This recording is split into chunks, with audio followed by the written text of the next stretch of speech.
Capítulo 516.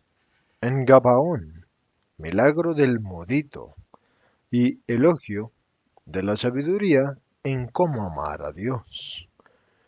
En primavera, verano y otoño, Gabaón, construida en el copete de un suave y bajo otero aislado en medio de una llanura fertilísima, debe ser una ciudad graciosa, ventilada y de bellísimo panorama. Sus casas blancas se esconden casi entre el verde de los árboles de todas las clases de hoja perenne que están mezclados con árboles desnudos ahora por la estación del año, pero que en la estación buena deben transformar el otero en una nube de pétalos ligeros y, más tarde, en exuberancia de frutas.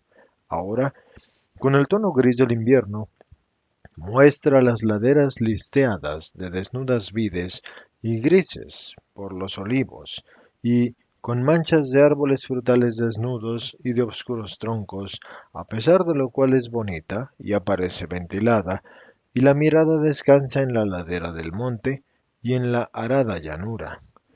Jesús se dirige hacia una cisterna grande o pozo que me recuerda un poco el de la Samaritana o también en Rogel, y más todavía los depósitos cercanos a Hebron.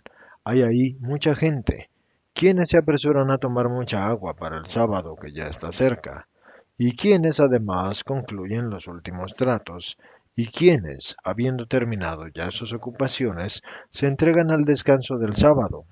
Entre estos están los 8 apóstoles que anuncian al Maestro y que ya han tenido éxito porque veo que traen a enfermos y que se congregan también mendigos y otras personas que vienen de sus casas. Cuando Jesús llega a donde está el pilón, se forma un murmullo que se transforma en un grito unánime. Hosana, Hosana, pues está entre nosotros el Hijo de David. Bendita la sabiduría que viene al lugar donde fue invocada. Benditos ustedes que la saben acoger. Paz, paz y bendición. Y enseguida se dirige hacia los enfermos y los tullidos, por desgracias o por enfermedades, hacia los indefectibles ciegos o que están en camino de ser ciegos, y los cura. Hermoso es el milagro de un mudito, pues la madre se lo presenta llorando y Jesús lo cura con un beso en la boca. Y él usa las palabras que la palabra le dará para gritar los dos nombres más bonitos, Jesús y mamá. Y de los brazos de su madre, que lo tenía alzado por encima de la gente, se arroja a los brazos de Jesús y se abraza a su cuello, hasta que Jesús se lo devuelve a la madre feliz. Y ella explica a Jesús cómo este hijo suyo, que es primogénito y destinado desde antes que naciera en el corazón de los padres para ser levita, ahora podrá serlo, porque no tiene ya defectos. No le había pedido al Señor, junto con mi esposo Joaquín, para mí, sino para que éste sirviera al Señor. Y no he pedido para él la palabra, para que me llamara madre y me dijera que me quiere. Sus ojos y sus besos ya me lo decían. La pedía para que pudiera, como cordero sin defecto, ser consagrado entera y eternamente al Señor y alabar su nombre. A lo cual Jesús responde, el Señor oía la palabra de su alma, que él, como una madre, hace de los sentimientos palabras y actos, pero bueno ha sido tu deseo, y el Altísimo lo ha acogido. Ahora esfuérzate en educar a tu hijo para la alabanza perfecta, para que sirva siempre con perfección al Señor. Sí, Rabí, pero dime tú, ¿qué es lo que debo hacer? Haz que ame al Señor Dios con todo su ser y espontáneamente florecerá en su corazón la alabanza perfecta, y perfecto será en su servicio a su Dios. Bien has hablado, Rabí. La sabiduría está en tus labios. Te ruego que nos hables a todos, dice un gabaonita de aspecto señorial que se ha abierto paso hasta Jesús y que lo ha invitado a la sinagoga, y sin duda es el arquisinagogo. Jesús se dirige hacia ella, seguido de todos, y dado que es imposible hacer que entren todos los de la ciudad, más los que ya estaban con él, acepta el consejo del jefe de la sinagoga de hablar desde la terraza de su casa, que es contigua a la sinagoga, una casa ancha y baja, fajada por dos lados por el verde tenaz de una espaldera de jazmines, y la voz de Jesús potente y armoniosa se expande en el aire que es apacible de la tarde que declina, y se propaga por la plaza y por las tres calles que en ella desembocan, mientras que un pequeño mar de cabezas está con la cara alzada escuchando. La mujer de vuestra ciudad que ha deseado la palabra para su hijo, no por un deseo de oír de los labios de su hijo las dulces palabras, sino para que fuera hábil para servir a Dios, me recuerda otras palabras ya lejanas, brotadas de los labios de un gran hombre en esta misma ciudad. A estas, como a las de la mujer de esta ciudad, Dios ha asentido, porque en ambos ha visto una petición de justicia, una justicia que debería estar en todas las oraciones para que encontraran acogida de la parte de Dios y además gracia. ¿Qué es necesario durante la vida para obtener luego el premio eterno? La verdadera vida, sin fin, en una bienaventuranza sin fin. Pues es necesario amar al Señor con todo el propio ser y también al prójimo como a uno mismo, y esta es la cosa más necesaria para tener a Dios como amigo y obtener de Él las gracias y las bendiciones.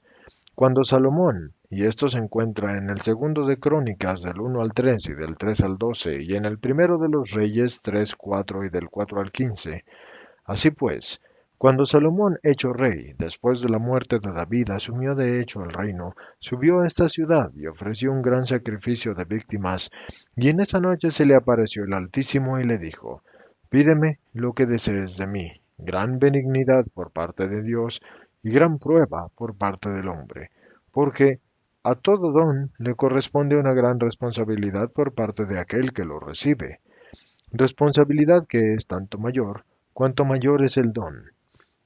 Y esta es una prueba del grado de la formación alcanzado por el espíritu. Si un espíritu favorecido por Dios, en lugar de perfeccionarse, desciende hacia la materialidad, entonces ha fallado la prueba y muestra con esto su no formación o su parcial formación.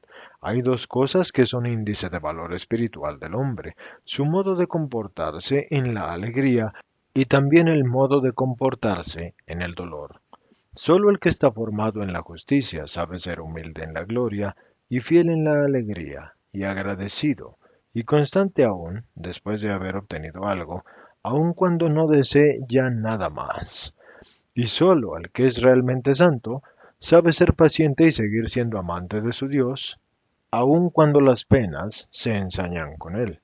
Maestro, ¿puedo preguntarte una cosa? Dice uno de Gabaón. Habla. Todo lo que dices es verdad, y si he comprendido bien, quieres decir que Salomón superó la prueba felizmente, pero que luego pecó. Ahora dime, ¿por qué Dios lo favoreció tanto si luego iba a pecar?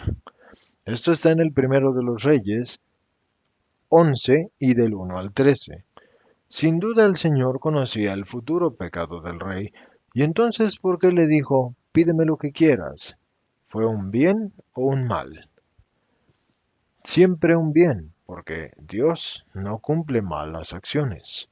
Pero has dicho que a todo don corresponde una responsabilidad. Ahora bien, habiendo Salomón pedido y obtenido la sabiduría, tenía la responsabilidad de ser sabio y no lo fue. ¿Quieres decir? Es verdad. Y te digo que ciertamente esta falta suya respecto a la sabiduría fue castigada, y con justicia. Pero el acto de Dios de concederle la sabiduría que había pedido fue bueno. Y bueno fue el acto de Salomón de pedir la sabiduría, y no otras cosas materiales. Y, puesto que Dios es Padre y es justicia, en el momento del error, buena parte del error lo perdonó, teniendo presente que el pecador en el pasado había amado la sabiduría más que ninguna otra cosa o criatura.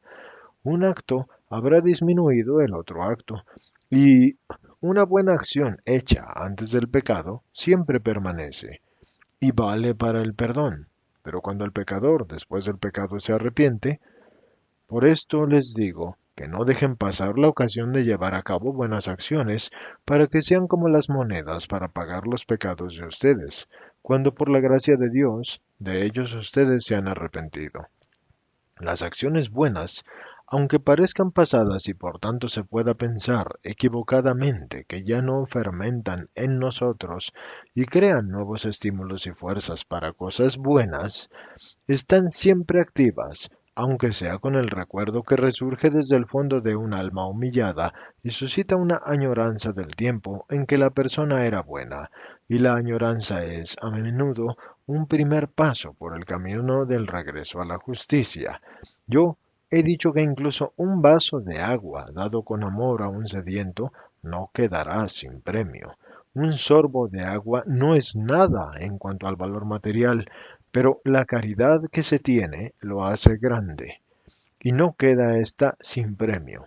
A veces el premio puede ser volver al bien, que se forma con el recuerdo de esa acción, de las palabras del hermano sediento, de los sentimientos del corazón de aquella ocasión, de ese corazón que daba de beber en el nombre de Dios y por amor. Y entonces Dios, por sucesión de recuerdos, vuelve como un sol que renace después de la noche oscura para resplandecer en el horizonte de un pobre corazón que lo perdió y que, hechizado por su inefable presencia, se humilla y grita: Padre, he pecado, perdóname, te amo de nuevo. El amor a Dios es en sí mismo ya sabiduría. Es la sabiduría de las sabidurías, porque el que ama conoce todo y lo posee todo. Aquí, mientras cae la tarde y el viento vespertino hace tiritar a los cuerpos arropados y agita las antorchas que ustedes han encendido, no les repito lo que ustedes ya saben, los puntos del libro sapiencial, donde está escrito cómo Salomón obtuvo la sabiduría, y la oración, y esto se encuentra en Sabiduría 9, que hizo él para obtenerla. Pero para memoria mía y para ir por el sendero seguro y para tener la luz de guía, yo les exhorto a meditar con su arquisinagogo esas páginas.